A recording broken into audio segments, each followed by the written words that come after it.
this afternoon we're doing sustainability, like environment, more than sustainability. And then we'll be talking about social. And for the, because you guys are, you're bartending tonight, right? Yeah, we 5 o'clock to 8:30.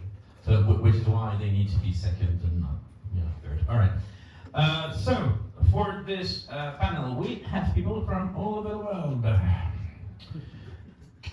There is a comment there.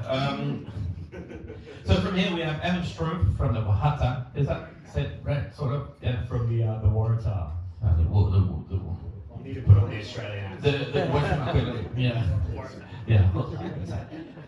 Gabriela León from Lady B in Lima. Well, first, Evan, you deserve some applause. Yeah.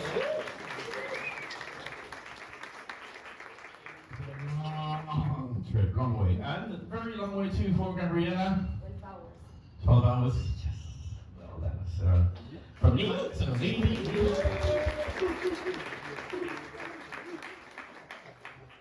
We have Emanuel Balestra. Yeah, this is good. The Majestic, because you left last week. So you were bartender with no bar. We will be talking about this in a minute because you have very exciting projects coming up. And then last but very much not least, Ruben Levick. Is that correct? Yeah, I have a bit of a chef. It's the non-alcohol bar is sort of troubling me. From Velvet in Berlin.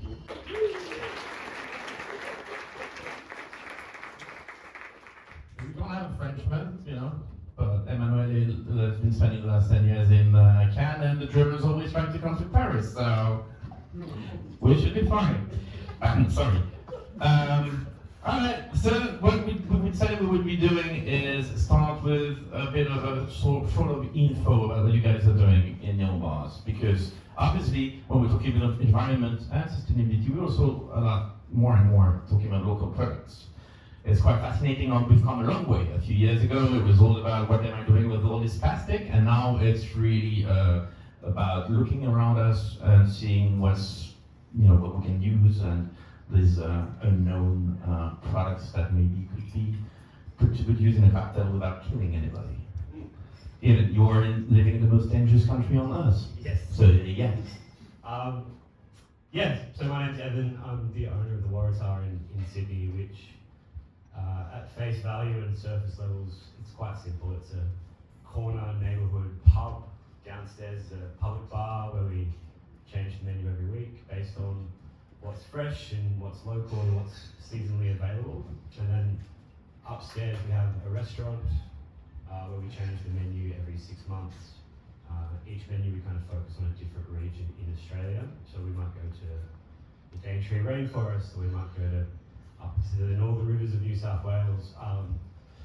So at surface level, it's quite simple. It's a cocktail bar / a pub / a restaurant, but I think there's a more profound purpose at play too, and that's to reconnect people with the things that they're consuming and eating and drinking. And a big part of that is showcasing Australia and a culture that's one of the oldest living civilizations on the planet, one of the oldest sources of food on the planet, and an incredible kind of biological diversity. The explanation I give people is that 1 square metre of the Daintree rainforest contains more biological diversity than the entirety of the United Kingdom.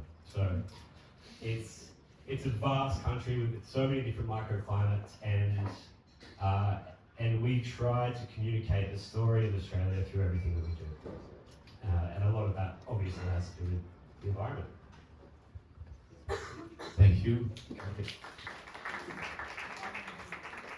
Hi everyone, I would like to say thank you so much for the public Cambridge for having me.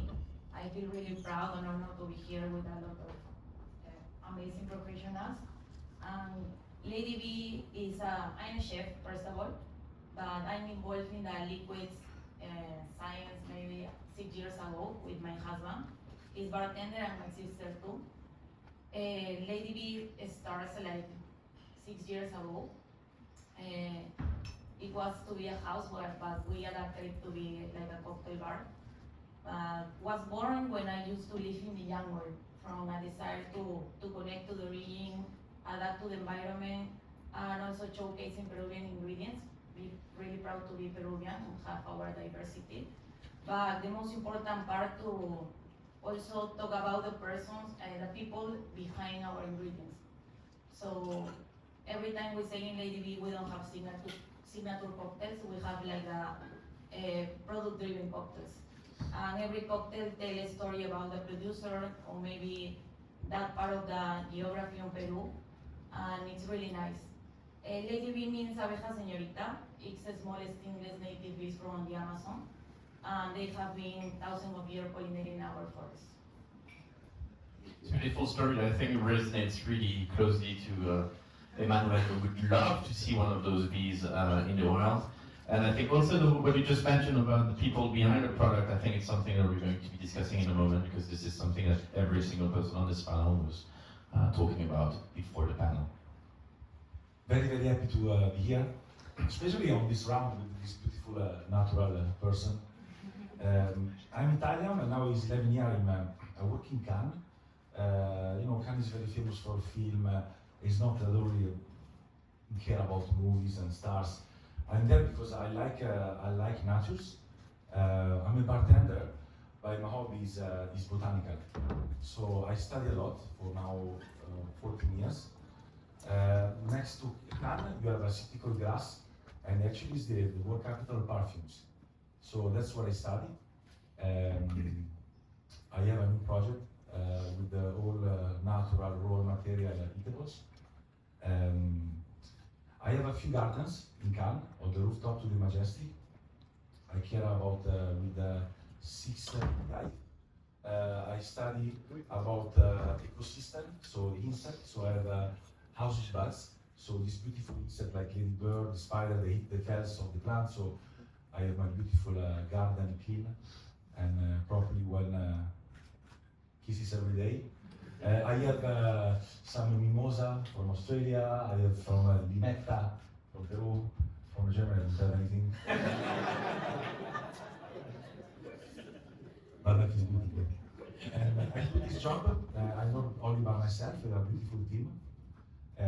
We share daily the experience, care about plants, bees, and then introduce all these natural ingredients to the cocktails of Majestic.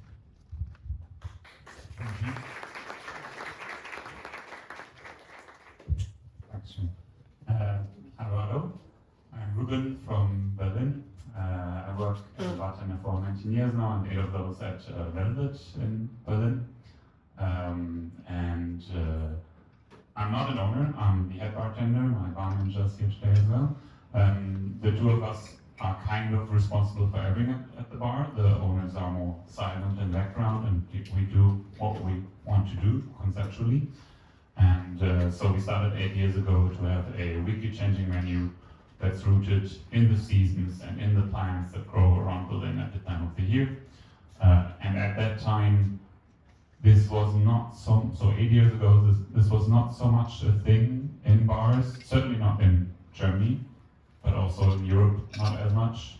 And so at that time it was very much inspired by restaurants, because the kitchen world works very close to the seasons, and the bar world is rooted in the classics, with globalized products that are available at all times. And so I was inspired by kitchens because they gave me a huge window, a perspective that I didn't have before on what could be done with what's around me. And so we started working that way at the bar as well, with the weekly changing menu, with drinks that are named after plants and taste mostly of that plant.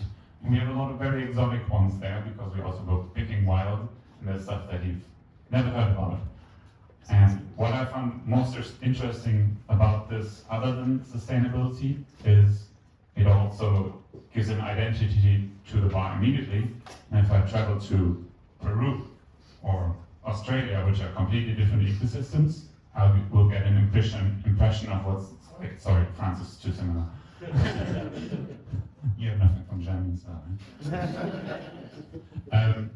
No, you get a completely different view on what plants they are, and it's immediately authentic.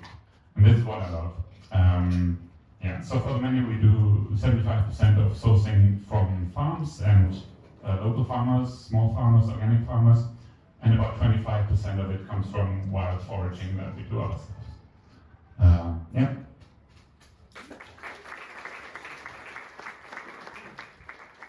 Thanks. I think you mentioned the Western world as being an inspiration, which is something I think we should be talking about a bit later, especially because Gabriela here is trained as a chef and still, operating as a chef of Lady B more than the bartender.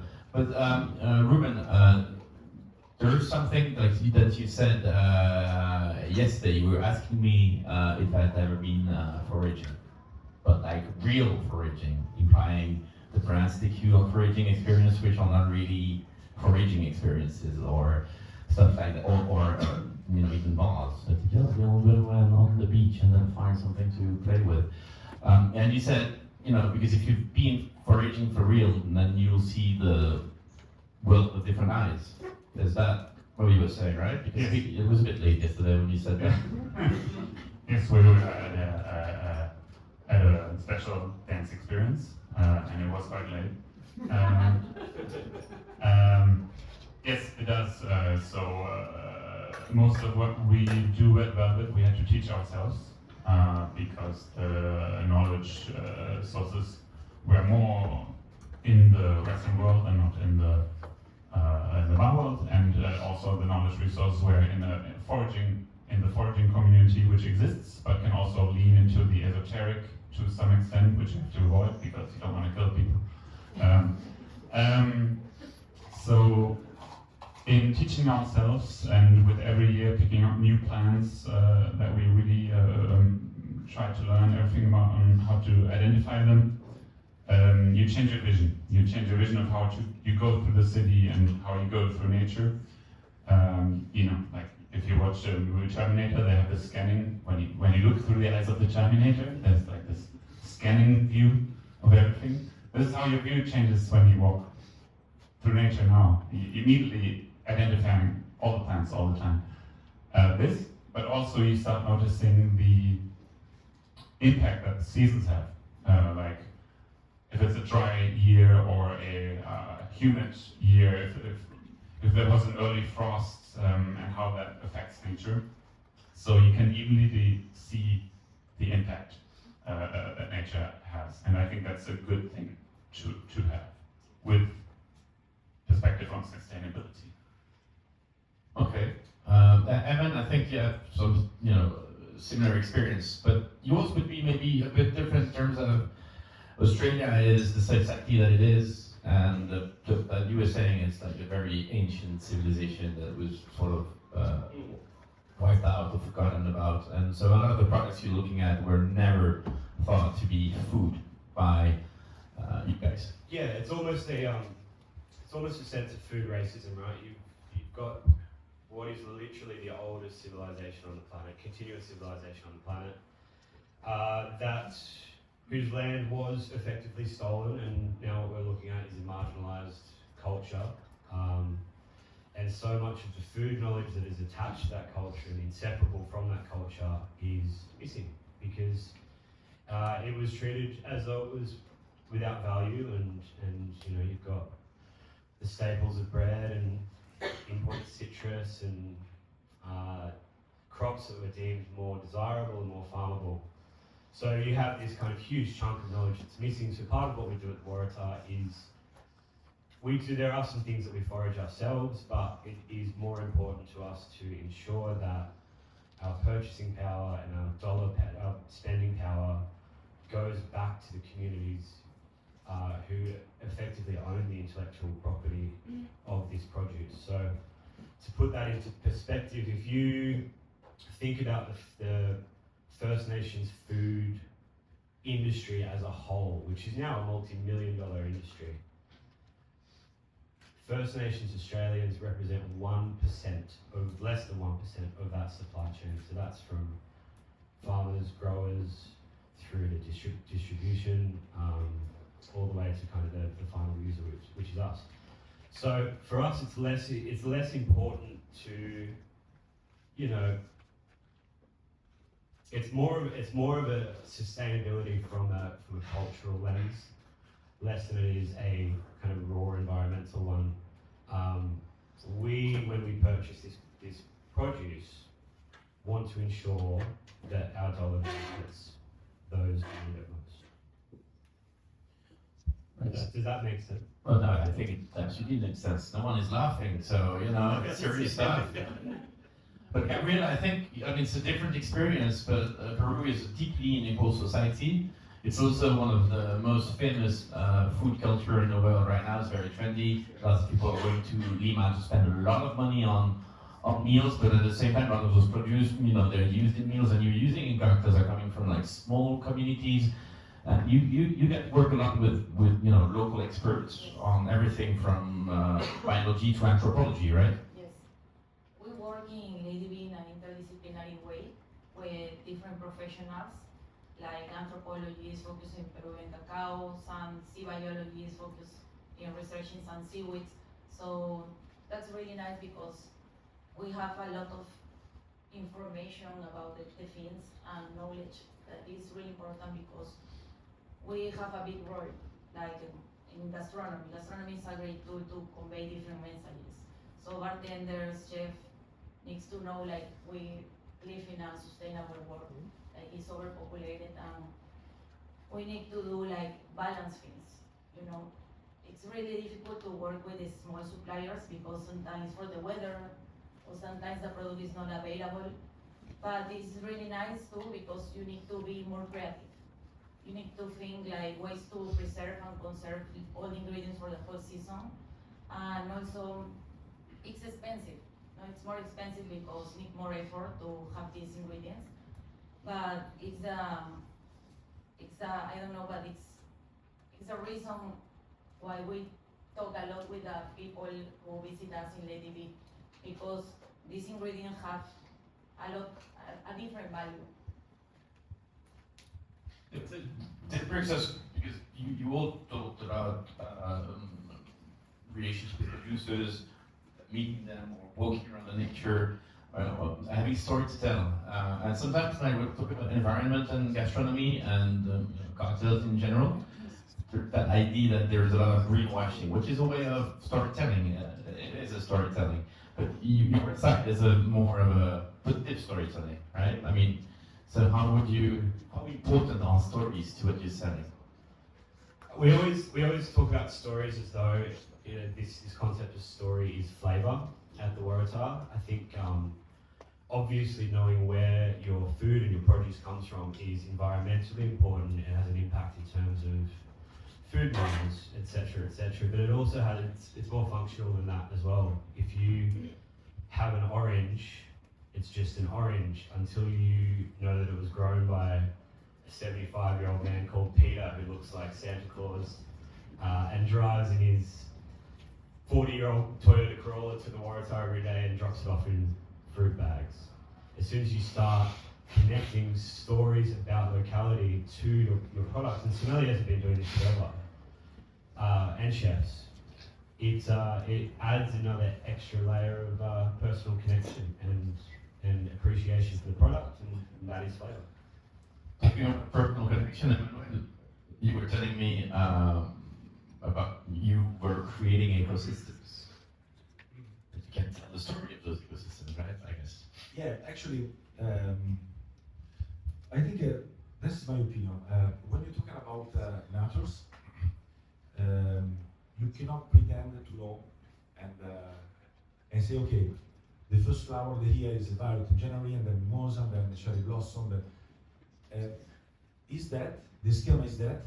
But I think the most important thing, you try always to try to understand. If you, for example, when I handle every day, daily, my plants, my garden, I develop for sure a kind of sensibility. I can smell, I can see the plants, because let's say Verbinia, they're not growing on the same way every year. So some years you see the Verbinia is not very, let's say, sparkling.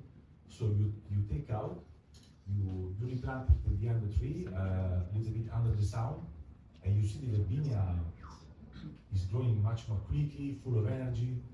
It's only that actually, there's a lot of things that make let's grow plants on a good way.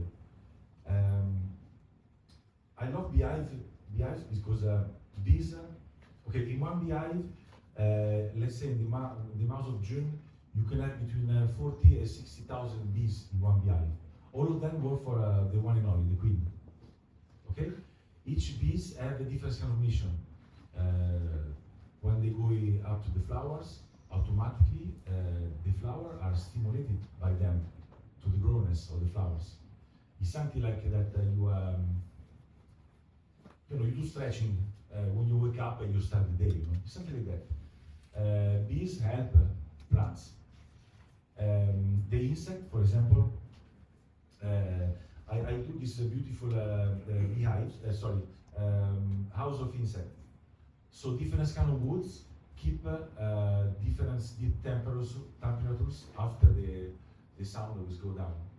So inside of this place you have dragonfly, webs, butterfly, and all these insects. They go through all the garden all day long, and they eat fells.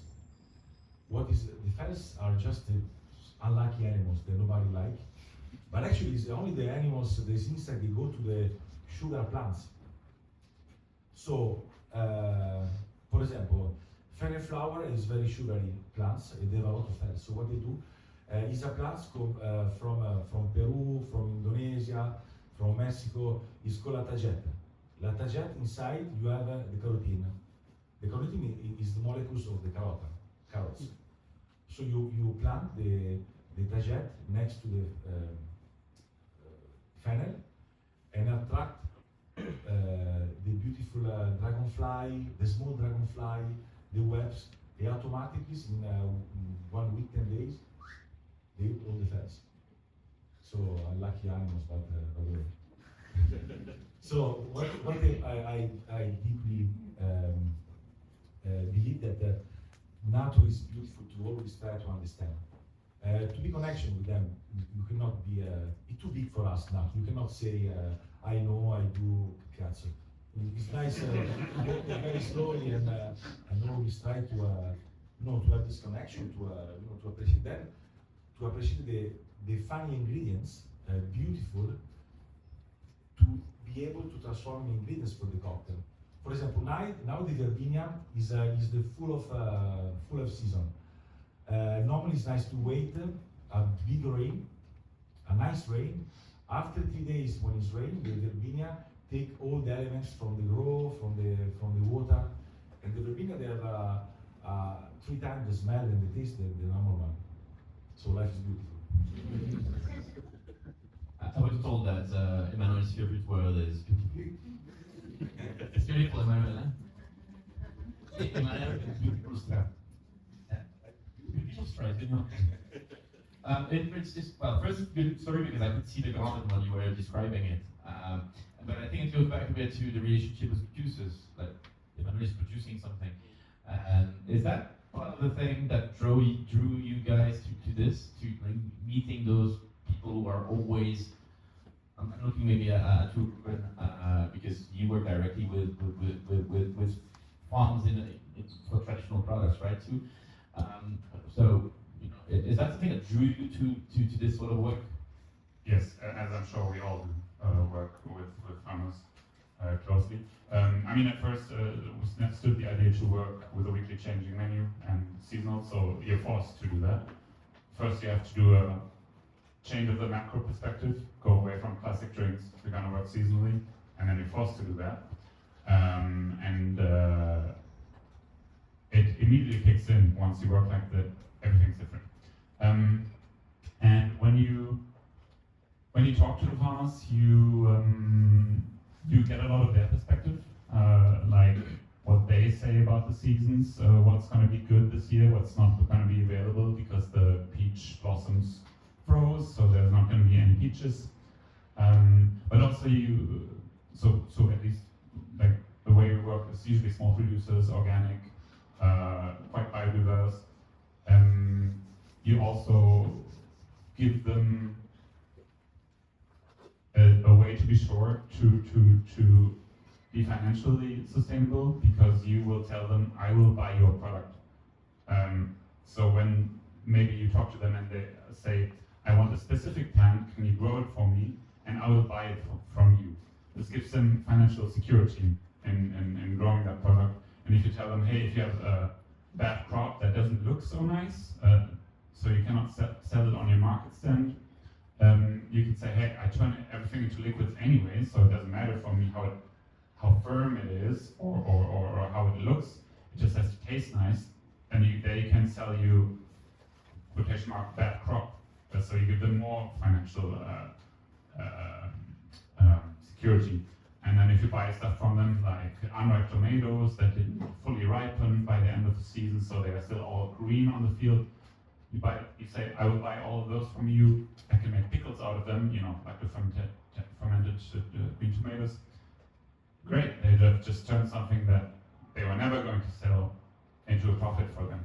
So by all these small interactions, and if multiple gastronomic venues do that, small farmers that provide biodiversity, that have a lower impact than a big monoculture-driven farmers. If you give all that to them and multiple venues do that, you will make them more viable.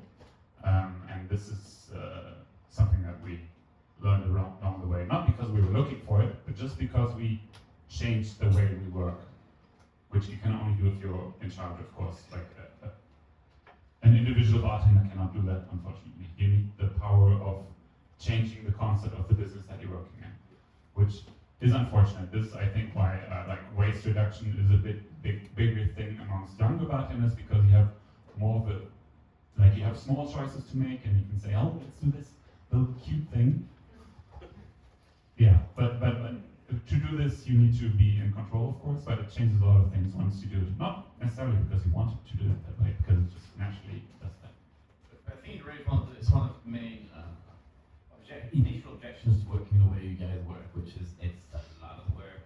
You've never, anyone in our industry has ever been told to do. Maybe a bit more on the chef side, which is more common.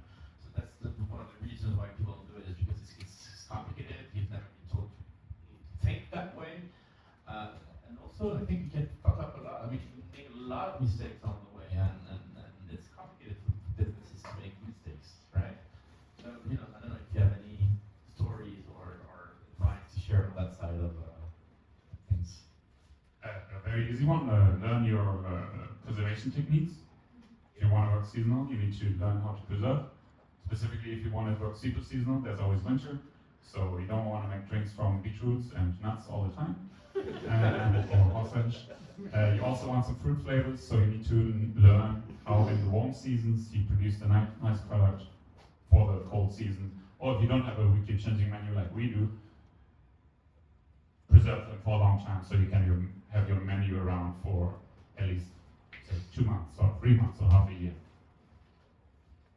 Yeah, you get this from a chef's perspective, so you sort of understand the different skill set. I said that, guys, after before this conversation, like, it's the learning from me is the same. Like, chef and bartenders can do so many things to conserve and preserve ingredients. I learned a lot from bartenders too, to make some instructions in alcohol to have like flavors, but not for cocktails, for food. Like, for example, I can put some trim herbs with some vodka and make an extraction 15 days, and then I can use this not for a cocktail, it's gonna be too fishy, but I can use to finish a sauce. Maybe this alcohol is gonna evaporate, but you wanna have the flavor inside the stock or wherever you wanna put the flavor. But for me, it's really nice, and it's important to be creative, to use all the ingredients, starting in the kitchen and then in the bar area and vice versa. But it's important to know the impact of these ingredients. This is something you were talking earlier, Emmanuel, because we talked about the understanding the ingredients, which could mean like there's. I mean, you more more of a botanist background, so you know much more about this than most people. We're talking about two things, like diversity of some ingredients in some context, but also understanding which ingredients might be interesting, there's no demand for it, and it's actually, there's a great opportunity with that. Yeah, actually, when about plants, you cannot improvise yourself. Like you cannot improvise. You have to read, deeply understand which plant are you using. For example, the sage officinale, the Roma sage they used to make gnocchi with butter. This sage, if I use a process with a kind of ultrasound extractor to take over all the molecule from the cells with this beautiful vibration, and you still is too short. Actually, the sage they lets go up the heart of the speedness of the heart. So you can really it's really toxic. Like a sage, you know, is mamma to pasta, is beautiful, but by the way, if you do it in the wrong way, you cannot. Same thing for the fennel flowers, la fava tonka, saffron. It's important to know how to extract the molecules. When I extract the plants, I use alcohol. It can be 20 degrees, 30, 60. It's important to use alcohol. If you don't use alcohol, you make an hydrolat and the taste is too light, and you cannot optimize the raw material. And when you use alcohol, and you make your aroma of vetiver or patchouli or tuberosa, that's you can keep it for if you keep it 5 degrees without light, you can keep it 2-3 years. So you can use it a lot. When actually, for example, when you have your extractor, they are very strong of organoleptic flavors. With this aroma, you can put in a water bridge solution, so you can choose your cordial how much amount of sugar you put in 1 liter of water. You can add your aroma, and you can directly make a cordial without cook. Sometimes it's nice cook because you take out the chlorophyll that you have in the aroma. But on this way, you will be able to use the jasmine from these mounds. You can use it in January next year. So you guys, when you started this journey of whether it's opening the year after working in traditional mall, or whether it's daily or what you might call it, Stories. where did you look for information? Because that information is not there. What is it? A lot when we're talking about the kind of native Australian produce, there's not a lot of information out there. Whenever we do go foraging or we're sourcing something in particular, we'll speak to a local elder, which is a kind of senior in the local indigenous community, how best to forage, how best to harvest, but I think most importantly, kind of going back and asking questions from people who actually know what they're talking about. But then when it comes to sourcing in an environmentally conscious way, generally, it's a lot of trial and error. As Ruben said, it's not something that you can do small scale, week in, week out. You need to be an aspect of preservation and ordering larger quantities rather than smaller, more regular quantities.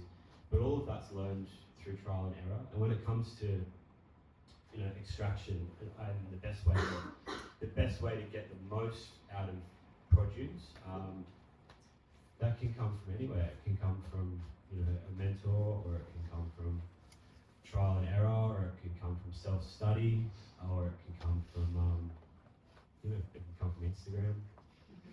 It's a lot of it's self-driven, but I think there's enough kind of information out there on how to work conscientiously and both conscientiously and creatively, that it's only going to become easier and easier for people.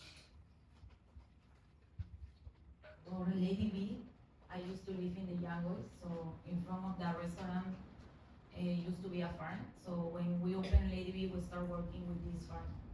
I think it's important to start small, step by step. Every step is important, but also it's important to be really close to people who you admire you, because you are gonna be growing. And we have example in Peru. We have 6,000 different potatoes, and one guy in Guatata in Cusco calls Manuel Choque, modified with manual pollination the seeds of these potatoes to have a super potato. And he made his own distillates called super potato distillate. And it's amazing because he's fourth generation agronomist. And now he's doing something like really, really new. And that's the value. I'm lucky boy because in grass is Robertet. Robertet is the world leader on the natural ingredients, raw material. So they do a lot of extraction aroma for a lot of bottle that you have on the bar. So sometimes when they do something that I'm not sure, for example, mimosa, the mimosa is eatable. The wood of the mimosa is extremely toxic. So they develop some enzyme to protect themselves from other plants. So if sometimes I use they going down a little piece of woods, it's not good. So I give the extract to Robertet. They do organoleptic examen and they analyze that. So I'm pretty lucky about that. For the plants, in Montsartou is a small village next to Cannes. Is a museum of garden called MIP. Is a Museum International of Perfumes. Somebody came with me on this experience. They have 5 hectares. They is actually a museum of plants. They have and they know everything. How to track the grow, put some ortics, cook it, put under the orange blossom tree. So all this beautiful technique they teach me from this beautiful person. So on the topic of how to gain knowledge about sourcing, I try to stress it every time that I'm somewhere on a stage. Specifically when it comes to foraging, but also when you start working with plants more closely. If you work with products that a big company provides for you, they make sure for you it's not toxic, except for the alcohol and methanol. We're not going to get into that. But if you start being focused very much about the plant, you put the plant center stage, and even more so if you get wild plants, it's very important that you make sure that you don't poison people.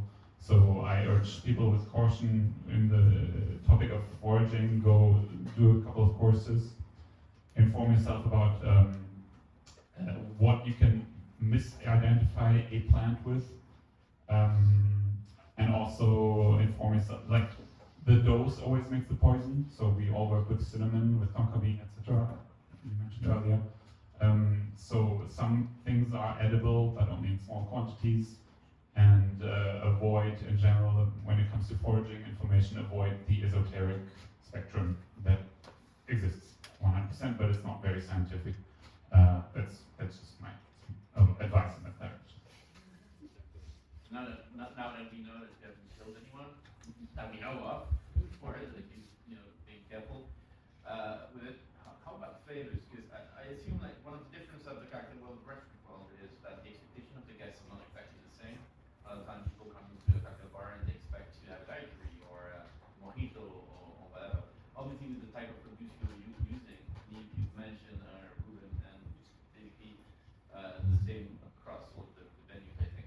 It's not really playing with classics or developing your own drinks. How do you work with that? Are you looking for interesting profile, or is really about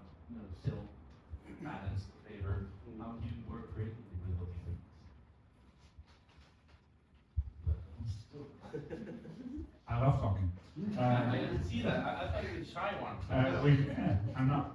I have social anxiety, but I'm not saying. You like to be on stage, Sorry, I started button. We don't have citrus fruit, so whenever somebody wants a classic drink, we work with verjus and just try to make the sour as closely as we can get.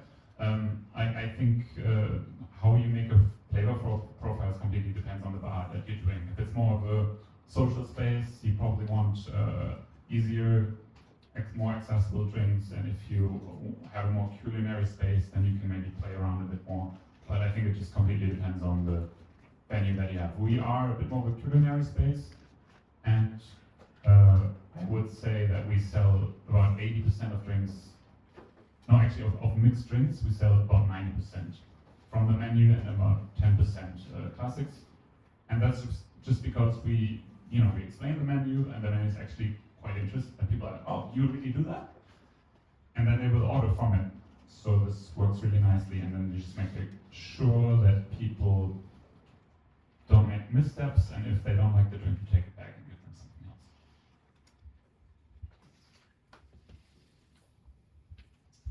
else. We're quite fortunate in Australia that citrus along the east coast kind of grows the majority of the year. So if people want to come in and have a daiquiri, we're always going to have a daiquiri available.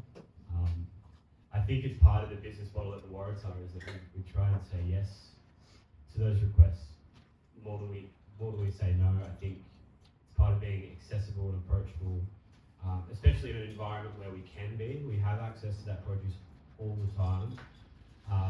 It might only make up maybe 20%, 25% of our sales, but we'll always have the capacity to make classic cocktails. And then when it comes to working creatively, I think what I try and tell the bartenders is that build the drink around the produce. Try and get the best possible expression of that produce, whether it's a distillate, whether it's a liqueur, whether it's a syrup or a cordial. Begin with the produce and then build around that. And then that might manifest itself as a spritz, or it might be a stirred down martini serve or something different. But I think, talking about environment and sustainability, it only makes sense to begin with the produce and then work around it. For us to create a cocktail is really similar. I think all the cocktails need to have balance, but when we put some ingredient in a cocktail, we want to feel the real flavor of ingredients. So I put maybe 2 more ingredients, 3 is like max, because needs to complement, but you need to feel the real flavor of ingredient and not to be too experimental, because everybody who goes to a bar would like to have something like really with a nice flavor, really delicious, It's not to be too experimental. But also, we live in Lima. It's not a cocktail city, and when we start was a really difficult, because we need to put in our menu, because now we have the name of the cocktail is the name of the ingredient, You have here 1 tip, but it's the name of the ingredient, and we think first in the ingredient, and then in the distillate we're gonna use from the menu. But when we start, but now we have the names of the cocktails, and the name is apple fennel, is ingredient, or maybe algarrobina, it's like a bean from the north of Peru. But when we start, we put on the menu Codium margarita. Codium is a seaweed. Now the cocktail is Codium, but in the first menu we call Codium margarita, because the people feel more comfortable to ask for something, Yes. Yeah, espresso martini millenario. But sometimes we use the name of classic cocktails so the guests feel more comfortable. There's a degree of education also to this. I'm curious about your experience, because you were working at the last week, for a 5-star hotel. It's in Cannes. It's very different expectations from the guests, like this. Yes, actually, sometimes the guests they're not happy as we always hope to have. But yeah, for us it's very important. You know, we have a lot of classic cocktail. Our guests ask for us, and we always do the beautiful classic as you must do. And as well, we can do some twist with some elements that we have on the garden. We have two more tasks that near to Antibes is a small village called Biot. For now, Biot is very famous for blowing glasses. It's now 9 years I'm blowing my glasses. Let's say I do the prototype. I handle pretty well, and then I cannot do that like under glasses all the same. So I do the one and only, and then my friends. And then actually as well, next to Cannes is Valoris is one of the world capital of battery. I love that. I love that because before you have argilla is life grow, and then you cook 2 times. I was speaking with a friend before that I met 4 years ago Dominique Graal. Dominique Graal actually he was the patron of Pablo Picasso. Valoris is very famous because Picasso used to live there. It's a beautiful place. And actually, this gentleman helped me to understand the process, and I love so much. I love so much. So able to make their own glasses from artisan local people is very beautiful. The ceramic have an important virtue that if you put on the fridge, the ceramic keep the temperature and leave it slowly. So if I take a glass, I put on the fridge under 20 degrees. Okay, I take over. Normally in this weather, it loses 10 degrees in 20 minutes. So it means that when I put the glass and the cocktails inside, at the end of the drinks, you're gonna have the same taste of the beginning because the coldness of the glass did not let dissolve the ice cube. So you guys understand what they say because if you explain that to the guest, you can be second at the end of the drinks, keep the same. And this Dominique explained that. Wow, my life is beautiful in this way. Like is one task that a glass have, and you can give an ad of your drinks with a glass. Well, yeah, we could go on and talk about all of those, like how you work without eyes, which is also and equal running out. It's a little fascinating, but I think we're running out of time. So I don't know if there is any question in the public. Yeah, this one is always a lot of questions.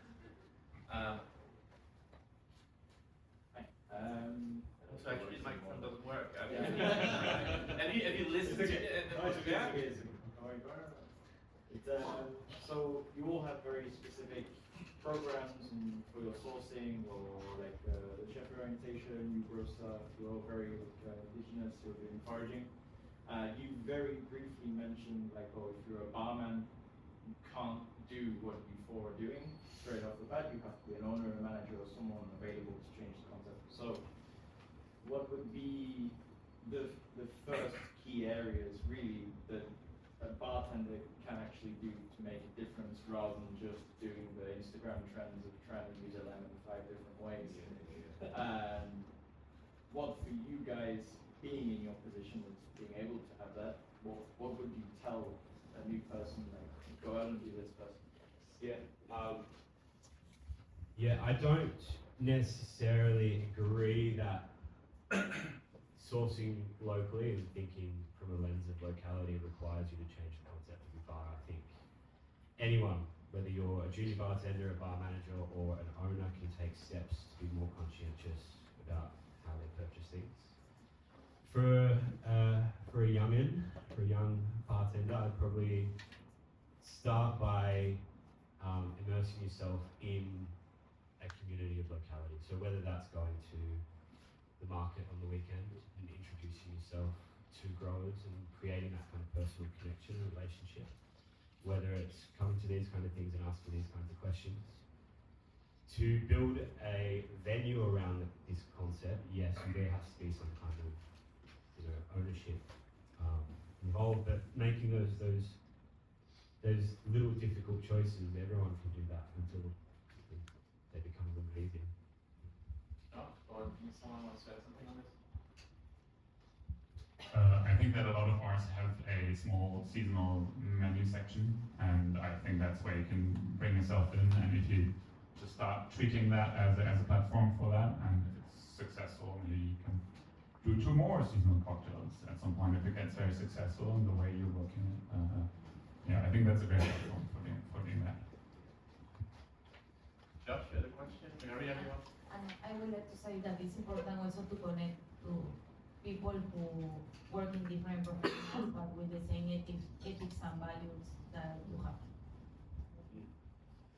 And another idea is to look at the cocktail program you've already got, and maybe you use passion fruit in a drink, or mango in a drink, or apple, whatever it is, and just start look at those one by one, and ask yourself, where do we get these apples from, or where do we get these mangoes from? Is there perhaps a more kind of sustainable or environmentally conscious option that we could use? And then if you're just beginning out as a bartender, bring that to a senior and explain to them why it might be a little bit more expensive, but this is the impact that it could have. Can I say something? Yes. For my opinion, to work in the restaurant bar industry, you must love people. And this actually is connecting with people. It's nice to always with the team. When you are on the nice team, you can go more faster. The day are more beautiful because you sharing, you learn everything. So I think working with people is a kind of sustainability and I love people. Josh and Ezra, you both had a question, right? Yeah. You guys good?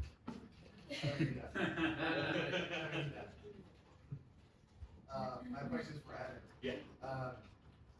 I'm really interested in hearing about you creating a concept that pays homage authentically to a group of people that are the First Nations of Australia.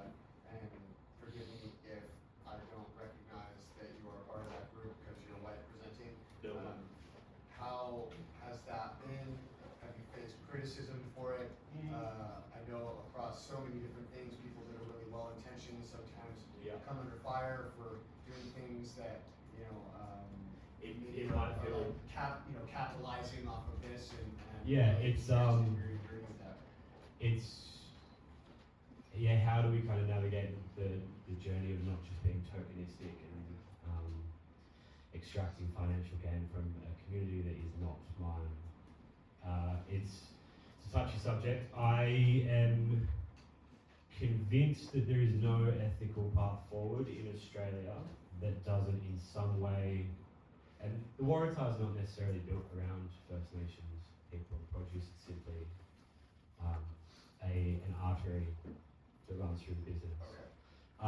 But I don't think there's an ethical path forward that doesn't at least acknowledge the damage that's been done.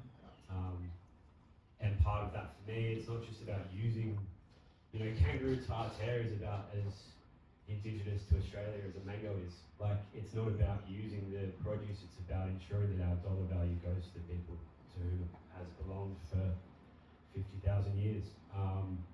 It's not a business card, it's not something we try and force down people's throats, but it is there in everything that we do.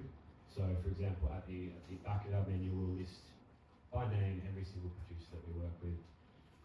A, out of respect, but B, if you're in the industry, then there's a resource there for you to go to the right people to order the right produce.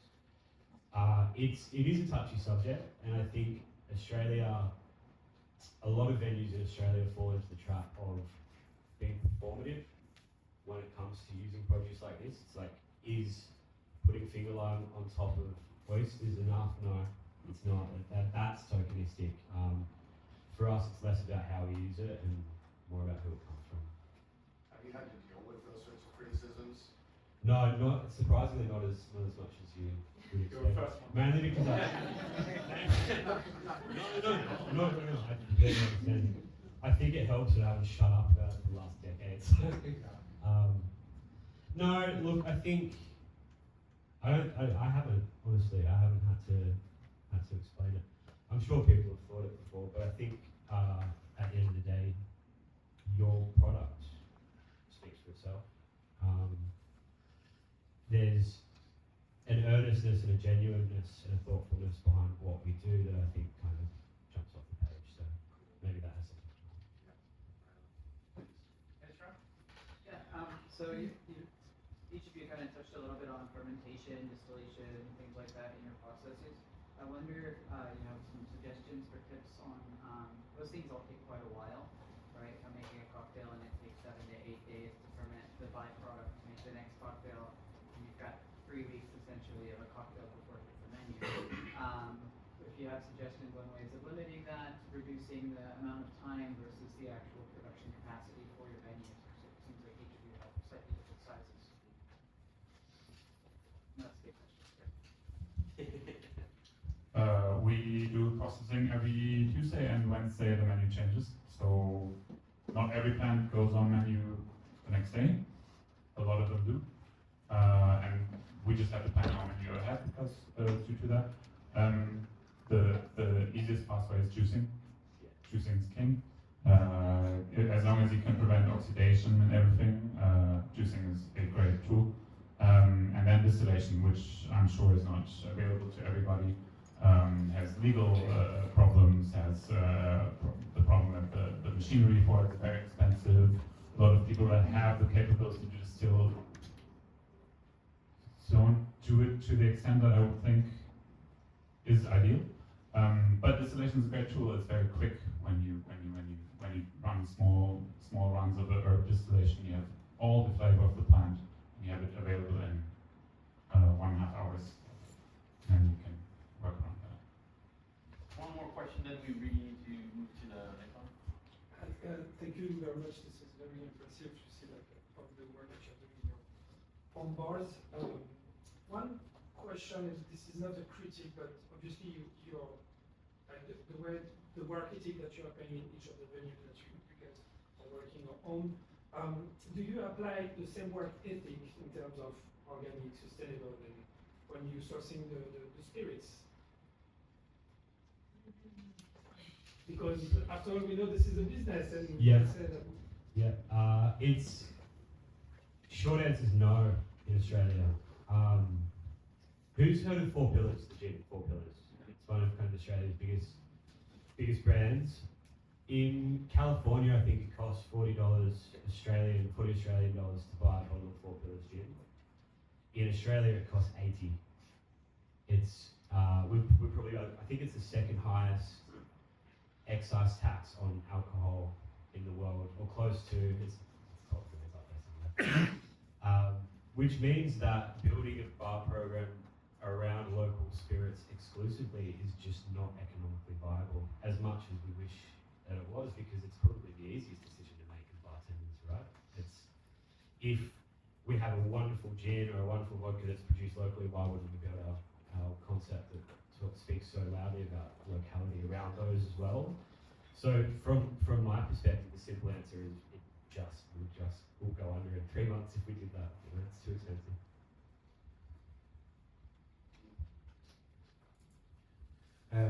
I work with many brands, but then I distill my gin in glass, G44. I cook my beer as well, next to Milano, only 300 meters. But we cannot, it's very difficult to use, for example, only French product. Even if now probably we have some, let's say, agave spirits, they are able. No, I use it all over the world. If you don't want to, you don't have to. I do want to. Okay. I think it's the first time I'm trying to pass the microphone to someone else.